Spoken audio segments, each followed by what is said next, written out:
ପହଞ୍ଚିଥିବା ହେତୁ ତାଙ୍କୁ ବହୁତ ବହୁତ ଧନ୍ୟବାଦ ରାମପୁରବାସୀଙ୍କ ତରଫରୁ ମୁଁ ଦେଉଛି। ବର୍ତ୍ତମାନ ହେମନ୍ତ ଭାଇକୁ ମୁଁ ଅନୁରୋଧ କରୁଛି ସେ କାର୍ଯ୍ୟକ୍ରମକୁ ଆଗେଇ ନେବେ।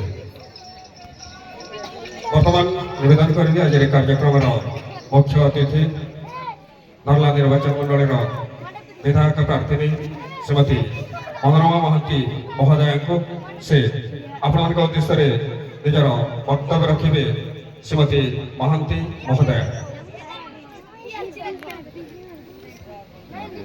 जय भारत, जय ओडिशा, जय कलाहांडी, जय कोसर, जिंदाबाद, जय श्री राम।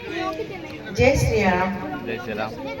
समस्त को आज रामनवमीर पवित्र दिन समस्त को नमस्कार एवं अभिनंदन।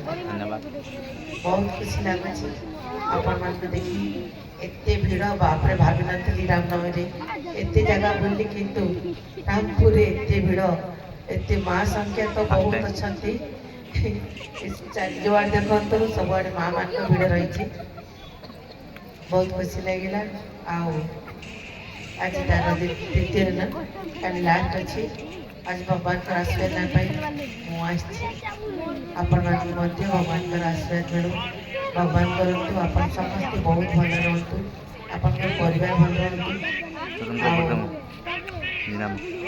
टे राजनीति विषय कहवा कथा नहीं कि कहूँ कहीं अल्प दिन भितर आमर इलेक्शनटा रही माननीय मुख्यमंत्री तांको मु बहुत बहुत धन्यवाद देवी से कहीं आज पर्यंत आम नर्ला निर्वाचन मंडल केवे भी गोटे नारी को कहीं एत सम्मान दे नथिले आ समस्त गोटे दाबी थिला जोटा कि आमर लोकल कैंडिडेट आज लोकल कैंडिडेट से मते चॉइस करथार तांको बहुत बहुत धन्यवाद देवी।